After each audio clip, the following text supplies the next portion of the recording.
Can anyone catch them, do you think? Yes, of course.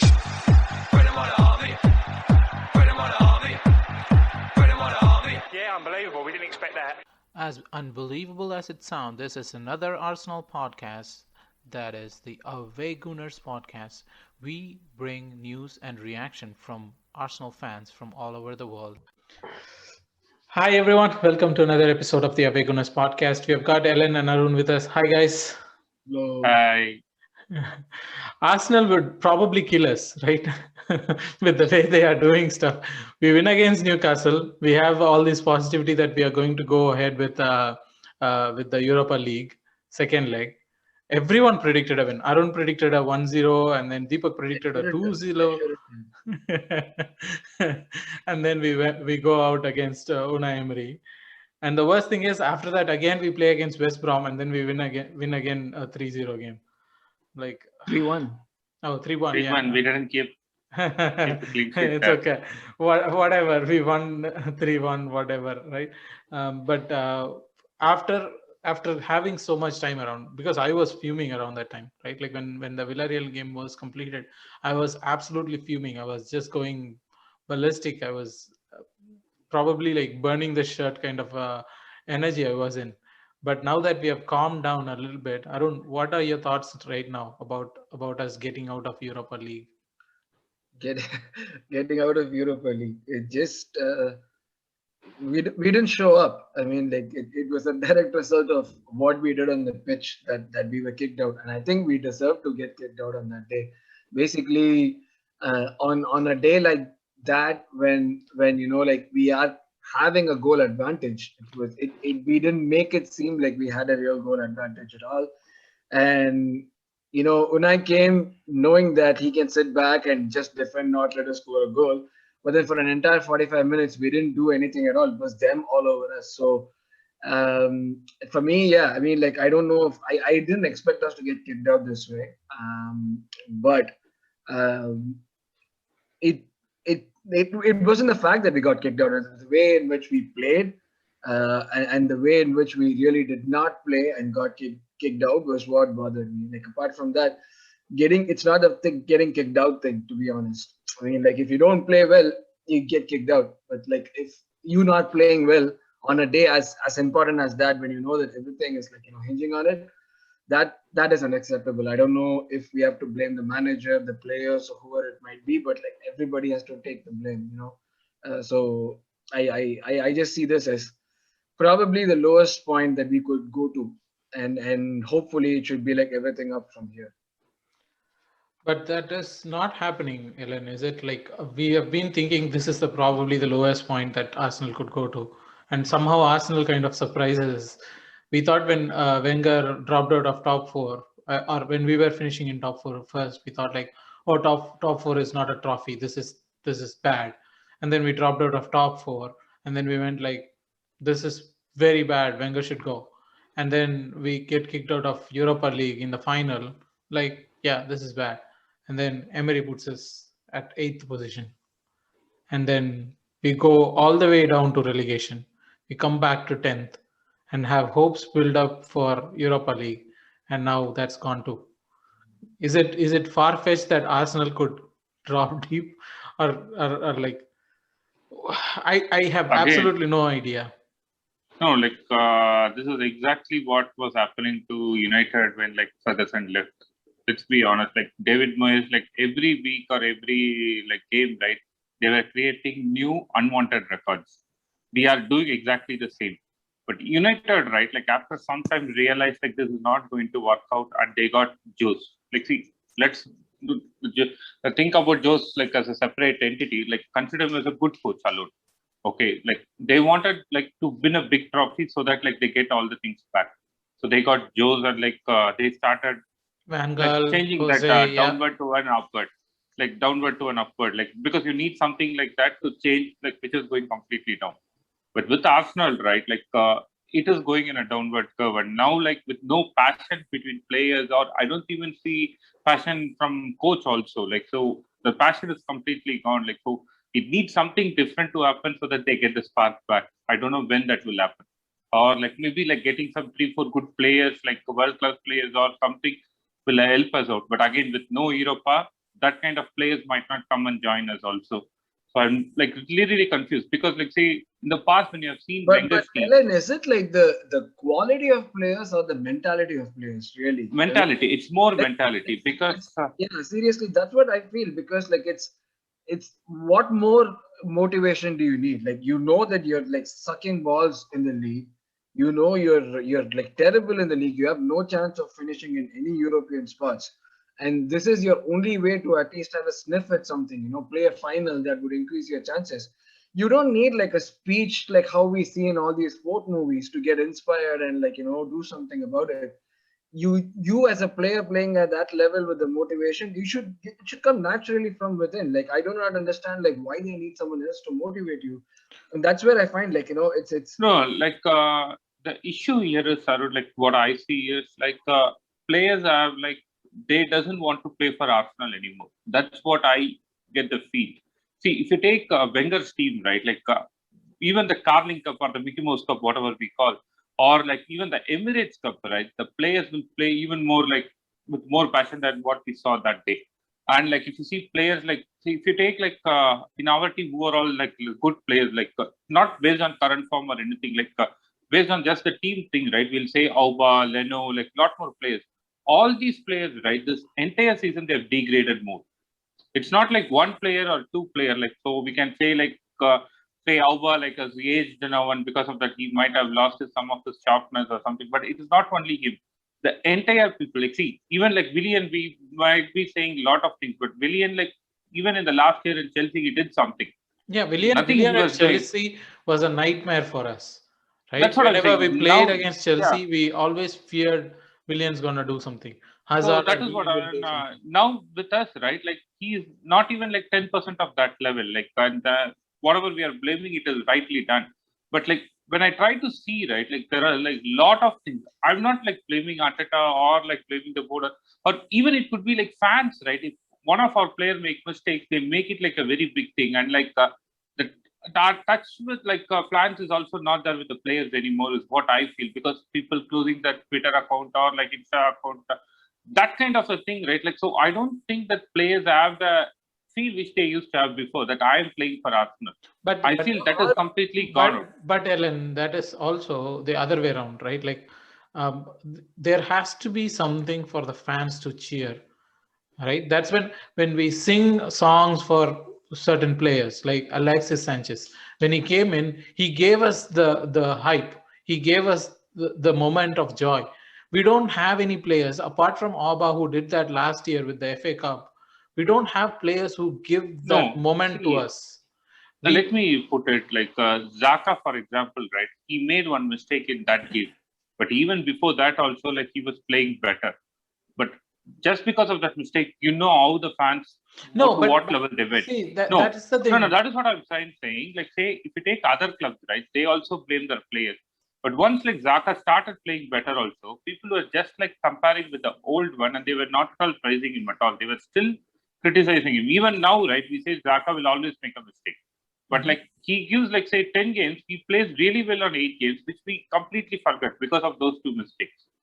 See, I'm not saying that alone as a reason, but it's a combination of things. Like say, there's so then will it be okay if we say that we as fans have also contributed to whatever is happening on the right now? Yes, that's what I started like feeling. Like say now, like I don't see like see even the coach or the players, right? Like say when you blame everything, right? Like it becomes like your value like goes off. Like say for example, like we have heard about the sheep and the shepherd and the wolf story, right? Like when he continuously call it, what happens is like when the real thing comes, right? Like people didn't take notice. Similar way, when you're blaming everything, your value gets like reduced. Like say in the past, right? We praise, but we also criticize. So that time, right? Like the criticism like holds really good value. People also try to see, okay, fans are criticizing this. Maybe something is wrong. Now, right, like it has become part and parcel of their daily life. Like every day some criticism happens. So they just like brush it off and they don't value it. But also, Ellen, that is, I mean, I agree with the fans part of it because I do feel that we have become one of the laughing stock of the Premier League fan clubs or Not just fandoms. Premier League, world football. Yeah, the world football, we are like the laughing stock because of all this, like all this way in which we abuse players, we express ourselves. We are no longer someone who has like measured confidence or measured criticism or anything. We are just spewing stuff just for the sake of it. I accept that part, but on the pitch, decisions are not made by fans. For example, like That's true. we know that David Luiz is not available, right? And Mari had a bad game last time in the Europa League, uh, and Gabriel has been having had a decent game against Newcastle, and also he is the signing that Arteta and Edu made. He is the centre back signing that we made for this season. And on the most important night of our season, our whole season hinges on this Villarreal game, and Gabriel was not selected, right? And Willian, whatever good or bad, he was not selected, but he was signed by Arteta. So where is the backing that I could say that this is going to go in a direction that would get my club to be better, not to where I want, but to be better. Because I don't see the signings that Arteta made are not reflecting on the pitch, or their performances are, even he is not happy with his signings, is what I can see. If that is the case, then how do I trust this board, this or this Edu, this Arteta, this ownership to do it right the next time, right? Because that is the concern that I'm having. On the pitch, there should be some kind of a semblance, or like some kind of a thing where I can see what is happening. Okay, he bought this player and he is giving chance for this player, and they have become better, right? Even if the team doesn't perform, I can get behind Arteta or Edu or the management if they bought a player and the player makes some contribution. They bought Pepe, nothing. I mean, he has been playing good, but still, he's not the player. Yeah, We bought in Partey. He is not the player yet. So, what is the whole point? How am I going to trust this club to make the decisions right? Arun, Uh, any one of us could take that one. okay. See, it's a big mess. I cannot like deny that. Like even if you take our signings this season, right? Like we extended like say Gabriel, Mari, or all similar kind of players. Like and we extended like for all of them. Or even if you take goalkeeper, right? Like we got Runners, and I still don't know why we got him when all the stats or like all the games like he is bad was very clear. And then like we had to do an emergency signing of Matt Ryan. Like things like that, right? Like is very common with this board. Like we are No, signing a player. I'm not concerned about us signing players, right? I'm not No, concerned no. about us like for example, signing Odegaard. I'm not concerned about signing Odegaard. But the problem is that not giving those signings whom you have scouted, whom you wanted, the chance in the biggest game shows that you don't know how to use this player, or you have not worked on them enough. No, And it's not the start of the signing. Like you have not signed him yesterday and asking him to play today. It's no. been a That's what year. I'm trying to say. Go Sorry, ahead, Arun. I may just cut in. I would cut some slack with Gabriel just because he had like a very, like, it was his first season in England. He had a bright start, and then he got COVID. He went out, and then he's come back. So he might have not had the time to work with him. But yeah, Willian, I agree. Sorry, Alan. Go ahead. Willian, Partey, No, those are the everybody. signings by him. Cedric was a signing by him.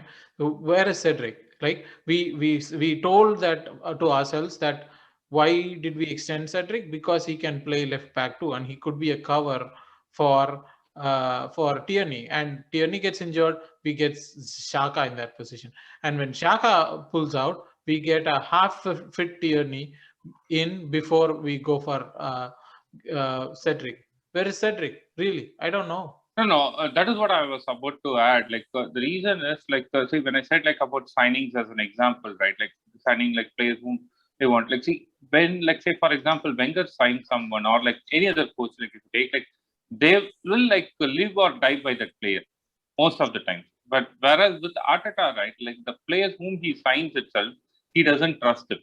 See, I won't say like Edu signed them because like Arteta has given equal power in this current setup, or even more power than Edu. That is what I got like when like the initial board revamping was happening.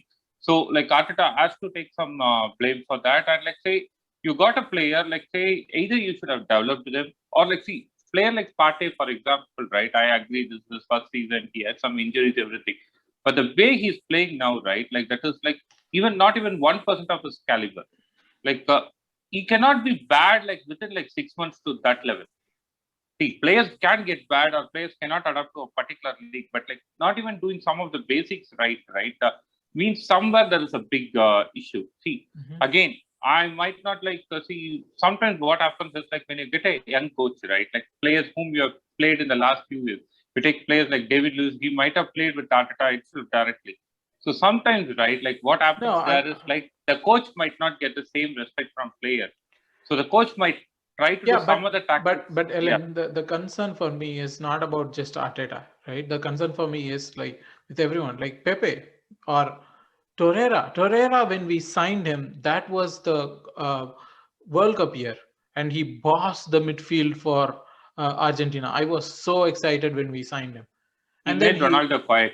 He made everyone quiet. He played so well in a lot of games, and I was so excited when we bought him. Where is he? No, nowhere. Torreira's case, like I won't blame Arteta. No, I'm not blaming my Arteta. I'm blaming the club. I'm blaming the club. And like, where are we heading if this is what we keep doing? Right? That is the concern I have. See, the thing is like we getting out of Europe is like the first casualty that has happened, and I don't expect the club to change because of this also. Like unless we go close to a relegation, right? That will be the arse fall like for the club because there's a big revenue impact. Everything will happen at that time until like we come closer, like say 13th or 15th or something like until we finish that kind of a position, right? I don't expect a big change in the club to happen. Let's be honest there. Because our owners, right, doesn't even care anything about it as long as we are making money. But Arun, in that case, was Super League their chance of getting more money? Did they know, or do they like we kind of say that our owners don't know what they are doing at the club? Probably not, like to that level. They might not know football, but they might know that we are not getting back to Europe or Champions League anytime soon. Is that why we went for the Super League option? And even now, more it makes it seem like that was the case. It was like the possible end game for KSC to go to the Super League and be guaranteed of like 350 million to 400 million every year. Like have two teams, one that could play just in the league, just for namesake, and another team like of superstars that could play in the Super League. Plus, when you're getting 400 million every year. And that comes to a management that doesn't spend any money at all. That's 400 million going into the Waltons and the Walmart, right? So that possibly makes me think that it could have been like, the possible end game out of the club. Like just have it like, increase its valuation a bit, have it and keep it as an exclusive club that stays in the Super League and plays with the heavyweights. And then when its valuation increases, just get rid of the club. That's what it makes me like more and more I think about it, the more and more I feel that probably is the case. That was my concern, right? I mean, I really don't know where to go from here, especially from a club's perspective. Do I back do we back Daniel Ek to get the club? I don't know if he would be better. I don't know if he has the capacity. He's not like a sugar daddy who could come in and like save our club. So I am really concerned about the whole idea of it. And like Ellen said, my the other concern is what the players are, right? Even these players who are absolutely, let's put this way, in our team, apart from Auba, there is no one who would get into the top 100 players across Europe. There is no one who would get into the top 100 players across Europe. Auba might get into the top 100 across Europe, but apart from anything this season to No, No, as no, a forget this season. Forget apart this from season. Right? so there is no one who would get into the top 100. Maybe Partey would get into the top 100, but no one else can. And how are these players not having the tendency to see that they are playing for Arsenal? How are they not proud of it? How are they not having that feeling of representing a big club? See, the issue there is like say when Wenger was getting top four, like see, we know that was the thing. It was like say, but how the club projected us like the top four is a trophy. It was like say we are getting Champions League is a different thing. Like we are trying for something, we are at least getting Champions League would have been a different statement. But saying that getting top four itself is an achievement, right? Like was what like the starting of this downfall. So that like your ambition level got reduced, and then like once Wenger No, that is a got club up, issue. That is a club issue, no, no, Ellen. no, My that is what concern I'm is saying. why are these players looking down on Arsenal? No, no, that is what Right? I'm saying. So, no, no, no. Let me complete it. So after that, right, like when Wenger left, like Europa or the things, right, like they found it like we are in transition, so that is our target. Getting there itself is an achievement. So the club players, right, now let's say when you are trying for an what to say, winning a cup, right, like you will be like required, like you'll be given difficult targets. You'll be asked to complete that to stay in the club, and that way, right, like a positive culture will come, and as a result, the players will have the passion and everything because of our old history and everything. Now, if you take any of these players, right, like say any 20-25 players, they all have played in the later half. And like in that time, right, we are a mediocre club. So that level of thing, right, like say if you're working with say somebody with an invincible, like you would know like what is the passion and everything, and it will come. Whereas like with the current players, right, like they have all seen mediocre, and that is how they were also behaving with the club. I mean, I get the downfall of the club, Ellen, but my concern is, right, like you take the players, like can Holding play at a bigger club than Arsenal? No. Can anyone, like, can Ceballos play at a bigger club than Arsenal? No. Can Bellerin play? Yeah, probably PSG. Probably if he gets it, he might play at a bigger club. But No, most of our play. let's forget about clubs outside of PL. Let's just think about all the clubs above us. No And way. let's see. That's what I was about to add. Like, don't say PSG, Real Madrid, Barcelona. They are at a different league to our current position now or our current status. Like, say clubs like Everton and like clubs which we call the second league, right? Like, they are like clubs above us now. Like, Yeah, that is the current state. but that is what I'm saying. None of our players could represent a club better than Arsenal. Even at this point, even when Arsenal is at its lowest point, none of these players could represent a club that is better than Arsenal. We have been saying stuff like Willock has been awesome in the loan. Why did we send him out? But Willock has been awesome for Newcastle. He's not awesome for. He's not playing awesome for Everton. He's not playing awesome for a club above us. No, he's awesome for Newcastle, and Eamon has been playing with West Brom, who is relegated. Right? Even we are loaning out to those teams. Even that guy, what's his name, Matteo Gendozi. He plays for Hertha Berlin, which is not a big club. Even Kolasinac, relegated club. So why are these players not like? How could they think that they are above Arsenal, even as low as Arsenal are right now? See, a simple thing, like say, as I said, right, like it is all like say they are not going to have like bigger ambitions. See, even players with world class pedigree when they come here, right, they become mediocre because of lack of ambition. And when like it, like say for example, if a player works like that for 3-4 years, right, his level drops very big. Like and he becomes like see his natural way of like playing itself will become to that kind of mentality and attitude. And that is what like see none of these players, right, like they have not joined new. Like many of them are like players with the same mentality playing together. And like say when somebody tries something new, right, like it is not seen as a good thing. It is seen like they are against like the way of our playing. And like what happens is see I'm not blaming one coach or one this thing. It's like a cultural shift that has happened, and now like it's a big mess. It's very difficult to come out of that. And like as I was like talking with you offline, like one of the things like which I can think like can do things like wonder kind of thing here is getting a coach someone like of like Bisler's caliber. Yeah. When he was Bielsa, like yeah. brought into Leeds, right? Like there was a big like see initially the Leeds fans were not accepting whatever he was doing because he was making his players like he was like adamant on certain things. But later on they realized what it is and they were like completely like I think they even have a statue for him there, even like within few years of him coming and like see that kind of inspiration something like the coach has to bring it or like some public face like a signing or it could be a coach or it could be somebody in the board like something has to like happen for us like then only like we will see an upward shift. Until that, right, like it's going to be really difficult because like mediocrity is accepted as like a good thing here. But Arun, just to focus a little bit on the game, right? I don't want to pick nits on it or like go on about like things, but there is a stat. I don't know if we have talked about it this a little bit.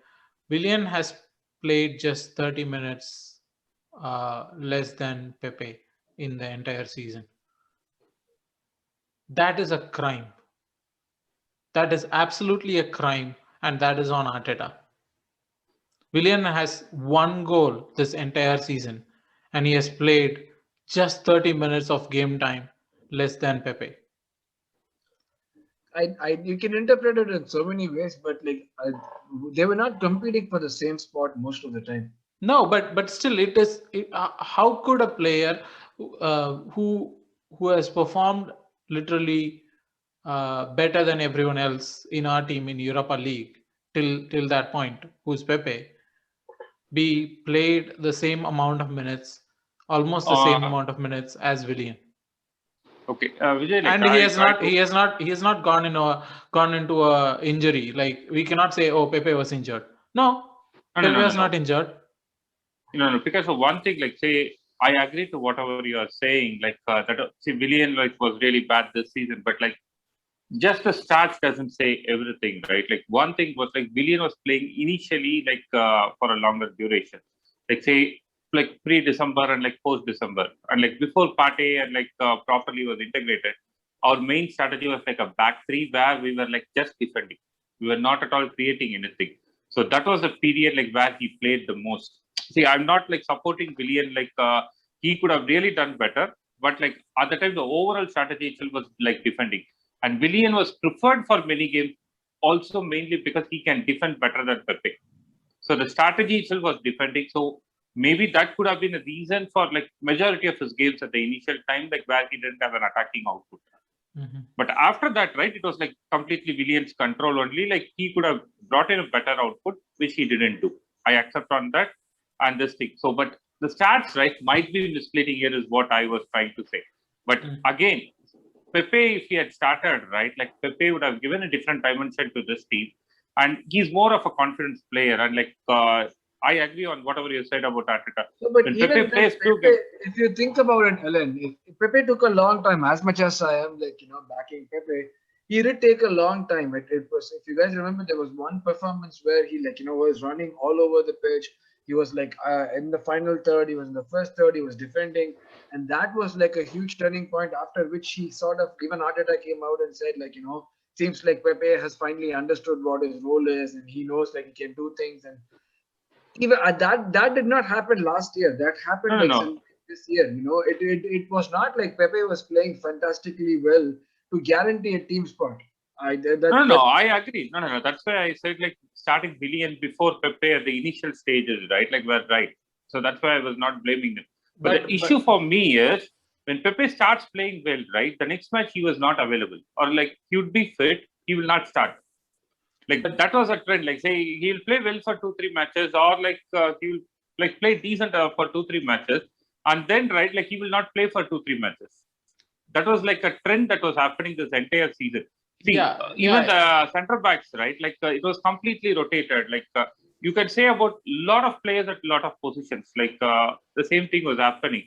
See, that also might be a factor why like the players were not able to perform well, because like for many of them, right, like you need a string of games to get the confidence, Or in other case, right, like you will be worried, like if I make a mistake, I might not be available for the next game. And that means like they might not express themselves also. So see, we don't know like what reason Arteta has like in shuffling this. Maybe like he's trying to do like something like Wenger used to say, right? Like I want all my players to attack, something like a total football. Like he wants like any player can like come and we play the same kind of football game. Like is what maybe he might be trying to do. But again, a couple of questions. First, I'll go back to Arun because he was talking about Pepe, and I wanted to ask that, right? Like Pepe was not performing awesome, yes, but it is Arteta who has to be blamed for us getting out of this Europa League completely. Because in the first leg, we went to Villarreal, we played a false nine, and the false nine was who? Yes, sir. Yeah, not Pepe. Why? Why? And I honestly do not have an answer for that. Like I agree. It should Arteta is the one to blame. I totally agree because like and I get your point about like how Willian could have played a lot before the December when Partey was integrated before that. But after December, we have played so much games, so many more games, and Pepe was not able to catch up. that again also coincided with Saka having a great run, right? So Pepe was always going to be starting from the right, and you have Saka and Splendid. But this is a season when Aubameyang was not having a great season. Aubameyang was out of the team for a longer time. Aubameyang had personal issues. Aubameyang had malaria. Aubameyang was injured. So the left was open. Yes, Saka played here. Yes, and ESR played well on left. Yes, sometimes, but still there is no excuse that it just gets to me that because why I put Pepe on there is because Arteta seems to have a reluctance to use players, like how we said about Saliba, how we have the same kind of concern I have about Gabriel, the same kind of concern I have about like Partey, the same kind of concern Martinelli. It's looking like a pattern with these players. No, you know one thing, like I just want to highlight it here, like whatever you are saying, I'm supporting you only. Pepe was like really influential when Cedric was playing along with it, whether it on the right or on the left. See, but the issue here is like Arteta, who got like Cedric to sign like for a longer period, doesn't value Cedric at all. And like, see, that was a good partnership that was developing with the team. And like, after that 3 or 4 games, right, that partnership was not at all like happening after that. See, Tierney was injured. Pepe was like in good form. Like, he could have really used this. He didn't use at all. Like, see, again, I'm not sure because I haven't seen a coach starting his career like in any of the clubs. Like, maybe these are all like rookie mistakes. I'm not sure. Because like I don't want to completely blame Arteta also because like we haven't seen a coach starting a career. Maybe at a smaller club they might have done like, but at a bigger club like I haven't seen any coach starting. And Arteta doesn't have like a B team coach experience also. Like see, he was an assistant to a coach, but like if you take like say even Zidane for example, like he managed Real Madrid B team before becoming a coach for Real Madrid, and like many of the coaches. And like, see, when you're starting as a new coach, right, the other problem you have is like your assistants. See, a good coach, right, or a person with a good coaching ability will be an assistant to say a Pep or a Zidane or somebody who's like winning or like who's like a bigger coach. They might not be ready to come and be an assistant to a coach like Arteta. So your backend, like backroom staffs, right, might not be capable also because they are also learning things. So I think like somewhere, right, like that's why I always say like I'm not blaming Arteta, but Arteta is not the right fit for this club at the moment because we need someone with an experience of facing many things to make this club go up. But yeah. So that is a good point, Ellen. But Arun, I keep coming back to you because I wanted this especially from you, because. So it's not about the players. We are not and we are like 90% sure that Arteta is not going to get the sack. And as Ellen has pointed out, that the backroom staff might not be as talented or as capable of handling such a big job. In that case, why was Arteta made a manager? Right? KSE are saying they are backing the manager, and they are. To their credit, whatever they have done is they have backed manager. They have weeded out the players that the manager didn't want. They sent out Saliba on loan when we all know that he's a big future prospect, or he might be a big future prospect, right? We sent out Kolasinac, Mustafi, and all those things, and bought in Partey. We did the signing of Willian and all those things. They are backing Arteta, right? But why do they make him a manager? Well, to be fair, at that point, we had Unai Emery. You can say whatever you want about him, but the man does have a reputation of winning Europa League or whatever it could be, and we were a Europa League club at that point. We've gone down below that. But at that point, Unai Emery was probably the only one who was available, right? I don't think Allegri was available when Emery was available. Nobody was available at Nobody that was time. available. So, and if I remember right, the ones who had applied were Arteta, Emery, and a couple of others. I don't remember the name of the other. Allegri did not apply at that time, I think. Did he? I don't think he did. No, I don't think so. So you have a handful of options, of which the best is Unai Emery, and Unai Emery also fits the bill of like having one stuff, having like No, but when Unai Emery came in, right, there was a club hierarchy. We had Sanelli, we had Raul, we had all these people, right? Like we had a hierarchy during that time, and Unai Emery was just a head coach. I wouldn't mind giving Arteta the time if he was just a head coach, but he is the guy who is handling. Who's the guy who's conveying to the players to take a salary cut? He's the manager of the club. That is something that I'm worried about. That is why I'm asking, like, that's the thing. Like, I understand what you're saying, but like, for me, it seems like they have it seems like they gave the job to an experienced man who's won a lot. Nothing worked out with the group of people, and that might have also made them realize that it is not just the manager or the players where the fault lies, but it is like everything else that is happening in the club. And that's probably where they found out that Raul was like involved in shady deals, and they had to kick him out. But then after that point, it has been a lot of learning. And as businessmen, it's using the learning thing that they actually probably bought Arteta, thinking that a younger man with a fresh set of ideas, and the fact that he has played at Arsenal before, means that he knows the club and he knows the club's values and what they really stand for, probably made them go for Arteta. Plus, the news that we heard when he was appointed was that they were really impressed with the vision and the presentation that he had for the future. Yeah, that is my concern. Do they understand what the football club's vision is? No, Vijay, I understand what you're saying. In terms of the execution, it has failed a lot. But in terms of like where things are happening, I don't think like we have ever managed to get so many players out in one window. Like we were talking about beating. We've been talking about beating since the time like we finished the Invincibles and won our last FA Cup in 2005. Since we moved to the Emirates Stadium, we always have been saying, okay, these players have to leave the club. These players have to leave the club. Those players do leave the club. A guy like an Andre Santos or a Chambal did leave the club, but they stayed for too long. The problem now is probably that, yes, I'm not saying that all of the players who have to be weeded out have been weeded out. For every Ozil that we managed to get off the books, we do have a Willian. For every Baron that we might be selling, we have a Cech, So it is probably like a gamble that was taken right in the beginning. And I have a feeling that the club do believe in him and have given him the thing, because they wouldn't set someone up for failure.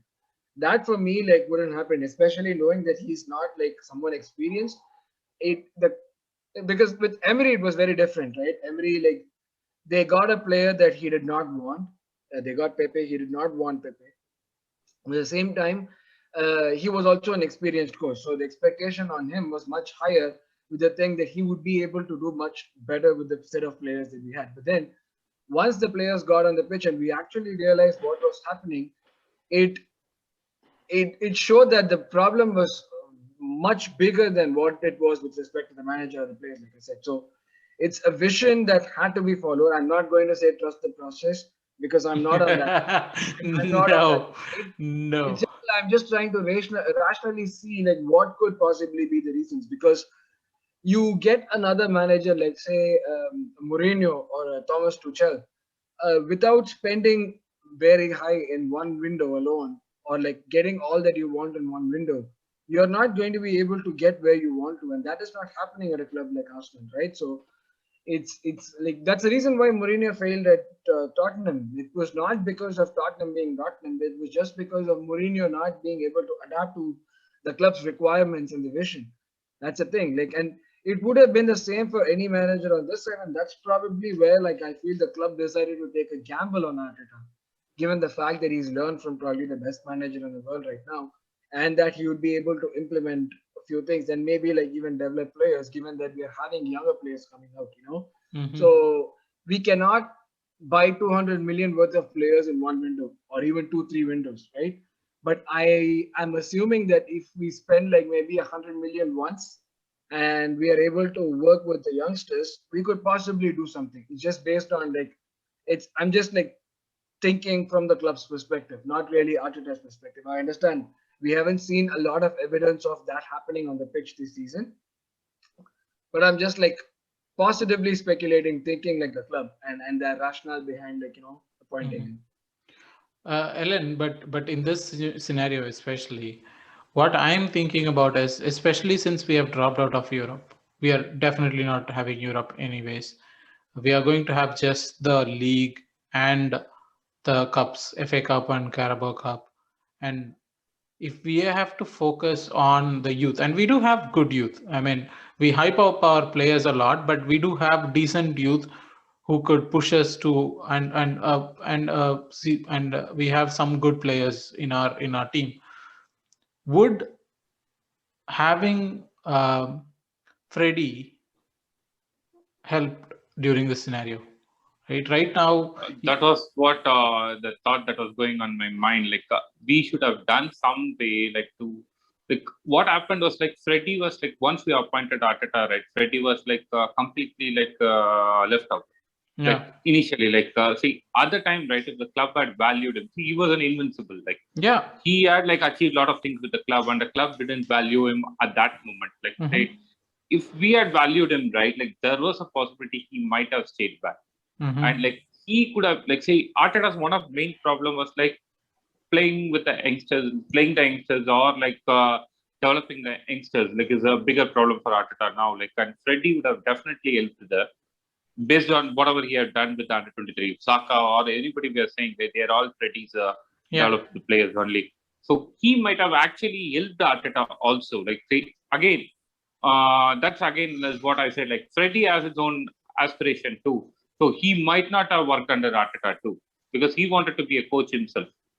So he might not have worked under Arteta too. So that's where the problem. Arteta being a rookie coach, right? Not many people will be ready to work under him.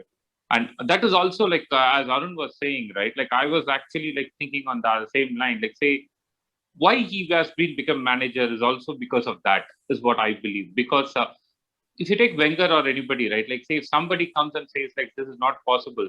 And if Wenger says, no, I want this, the other people will listen.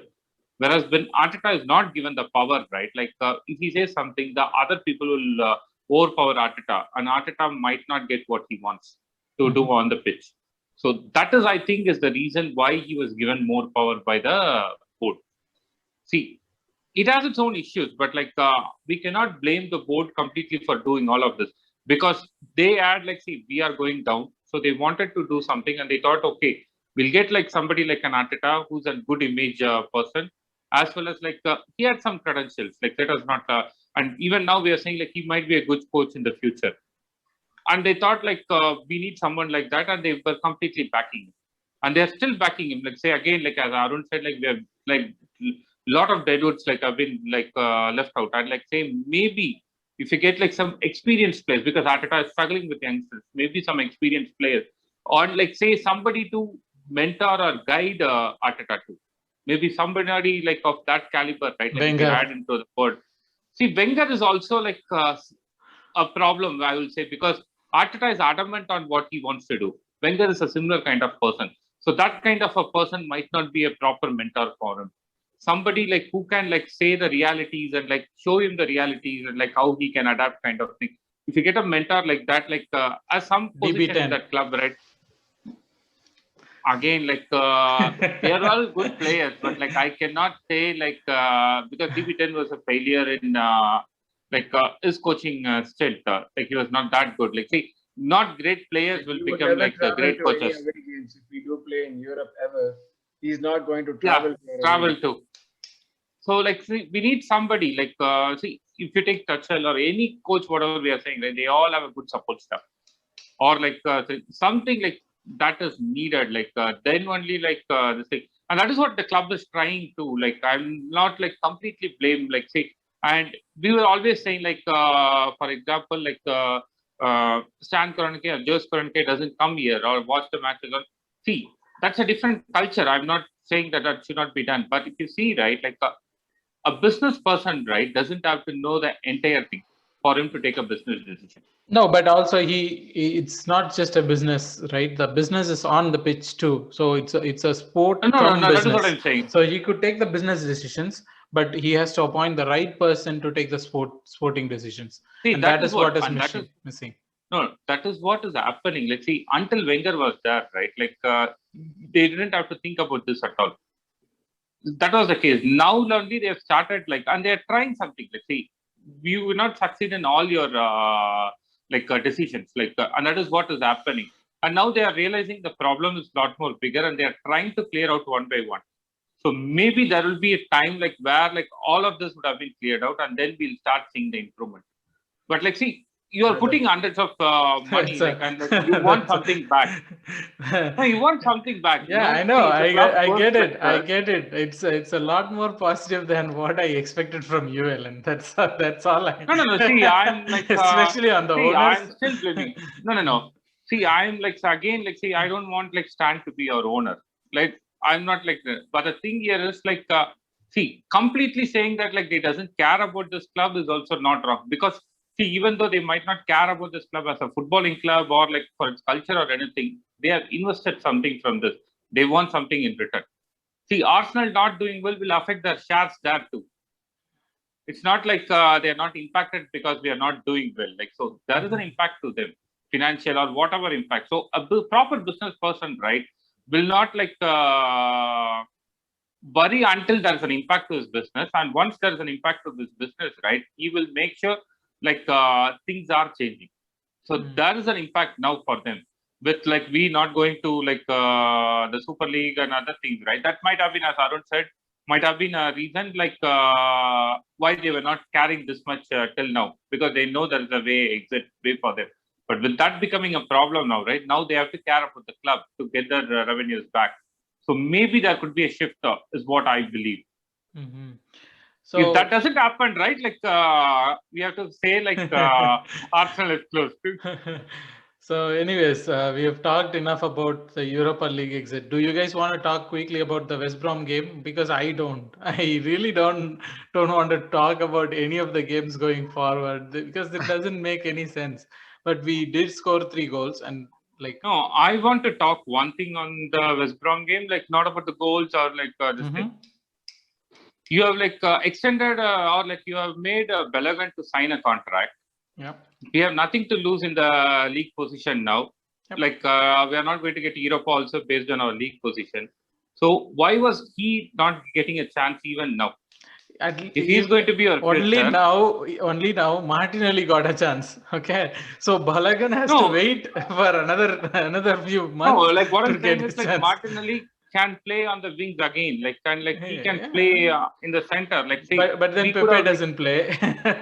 Willian doesn't play. How can Willian not play? See, he scored that amazing free kick. Did you see? I mean, you shared the Arteta's reaction to the Willian's goal, right? Now his transfer is justified. He scored a free kick.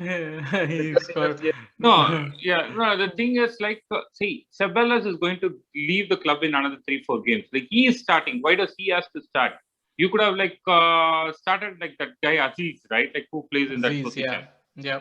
He could have started him that. Like, see, like, he's not going to stay here. He always wanted, like, even last year said he wants to go to Spanish league. This year also he's saying the same. So, like, why do you have First, to play him? Like, pack him and like don't even pay any of his things. Just you take a share auto and get out of here. That's what I would say.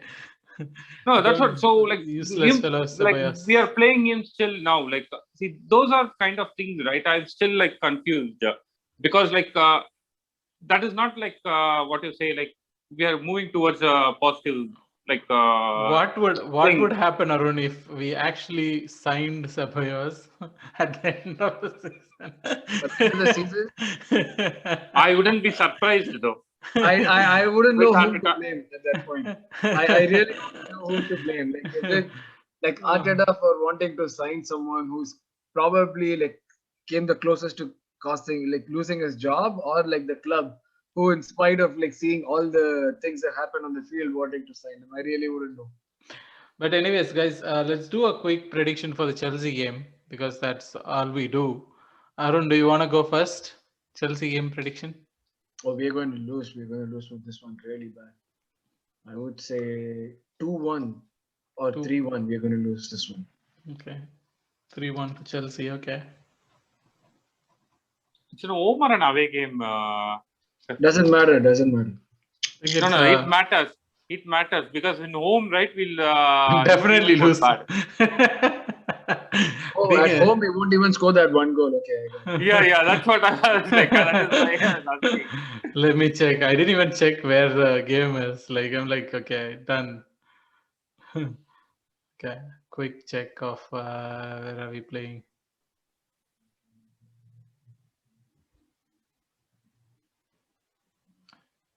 I think might be home only. I'm not even. Google's not even showing what this is. Wait, I'll see. No, my fantasy app will immediately show me that. Away game. It's an away game. Okay, yeah. No, away game means like I'll also go for like 3-1 loss to us. But again, that one will be difficult because like under Thomas Tuchel, like they are having a good defensive record. But okay, yeah, I'm not even predicting. I've given up on this season. I've given up on, I will watch the game, but that's all I would do. I would not have an emotion attached to it, I guess. That's what Arsenal has made me right now. Anyways, thank you guys. Thank you for joining in today. It has been a really nice pod. We have talked a lot about other things apart from just the game. So thank you for joining in. Talk to you after the Chelsea game. Bye-bye. Yeah. Talk after the Chelsea game. Yeah.